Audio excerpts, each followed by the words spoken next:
আসসালামু আলাইকুম সবাইকে বরাবরের মতো আবারও নতুন একটি ভিডিও নিয়ে হাজির হলাম আপনাদের সামনে। আজকের ভিডিওতে আমি দেখাবো অনেক ঘেরওয়ালা সুন্দর একটি গোল জামার সম্পূর্ণ কাটিং, কিভাবে সঠিক মাপ নিয়ে নিখুঁতভাবে কাটিং করবেন। চলুন তাহলে শুরু করা যাক। গোল জামাটি কাটিং করার জন্য আমি কাপড়টিকে এভাবে দুই ভাঁজ করে নেব। প্রথমে দুই ভাঁজ দিয়ে দিব। দুই ভাঁজ দেওয়ার পর আমি আপনাদের লম্বার মাপটা দেখিয়েছি কতটুকু কাপড় নেবেন। আমার জামার মোট লম্বা হচ্ছে 41 ইঞ্চি, তা ডাবল ভাঁজ করার পর আমি 42 ইঞ্চি নিয়েছি। নেওয়ার পর এইভাবে কাপড়টিকে কোনাকুনি ভাঁজ করে নিব। ভাঁজ দেওয়ার পরে কোমরের যে মাপটা, কোমরের মাপ হচ্ছে 30 ইঞ্চি। 30 ইঞ্চির 4 ভাগের 1 ভাগ হচ্ছে 7.5 ইঞ্চি, এবং সেলাইয়ের জন্য এক্সট্রা 1 ইঞ্চি করে নিলে হলো 8.5 ইঞ্চি। এভাবে 8.5 ইঞ্চিতে একটি দাগ দিয়ে দিব।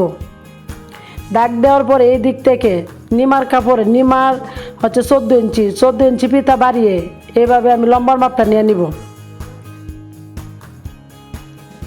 লম্বার মাপ হচ্ছে 41, আর সেলাইয়ের জন্য আরও 1/2 ইঞ্চি এক্সট্রা নিয়ে 42.5 ইঞ্চিতে আমি দাগ দিয়ে দেবো। এভাবে 42 ইঞ্চির মধ্যে ফিতাটা রেখে, চকটা রেখে এভাবে ফিতা ধরে ধরে দাগটা দিয়ে দিব। দাগ দেওয়ার পর আমি দাগে দাগে কাটিং করে নিব। তারপর নিচ দিয়ে এভাবে কাটিং করে নেব।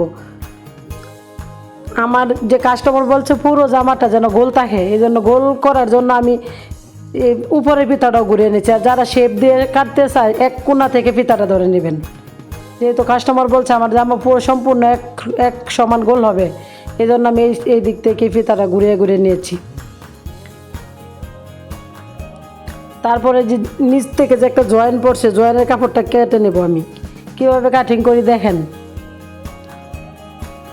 আমি আলপিনের সাহায্যে আটকিয়ে নিব জয়েন্টের যে কাপড়টা। এভাবে আর 3টা আলপিন দিয়েছি আমি, 3টা আলপিনের সাহায্যে এভাবে আটকিয়ে নিব।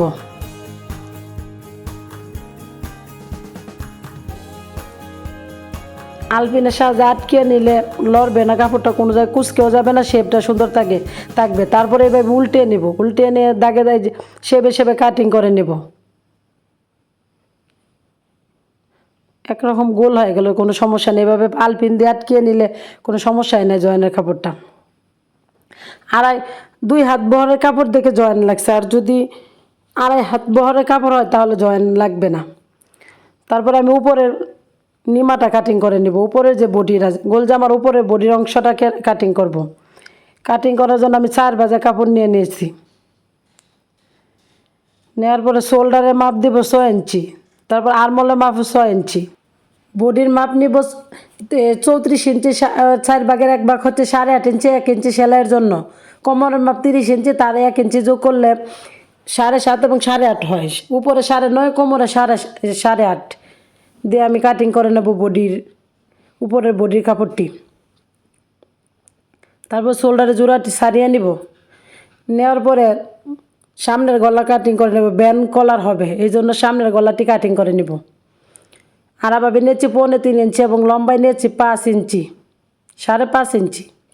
তারপর পান গলার শেপ দিয়ে এভাবে কাটিং করে নেব গলাটি।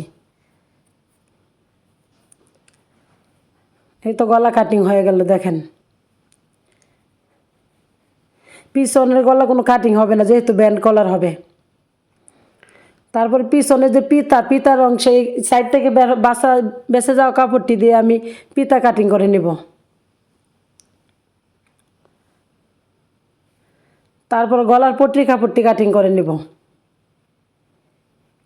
এই জামাটি তৈরি করতে মোট 3.5 গজ কাপড় লেগেছে। 42 ইঞ্চি 43, 44 পর্যন্ত আপনার 3.5 গজ কাপড় দেওয়া হবে।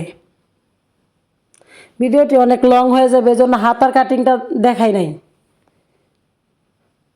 হাতার কাটিং সাধারণত সবাই মোটামুটি পারে, আর আমার অন্য ভিডিওতে দেওয়া আছে হাতার কাটিং, এজন্য হাতার কাটিং দেখাই নাই। ভিডিওটি যদি ভালো লাগে তাহলে একটি লাইক, একটি কমেন্ট এবং চ্যানেলটি সাবস্ক্রাইব করে পাশে থাকবেন। ধন্যবাদ সবাইকে। আসসালামু আলাইকুম।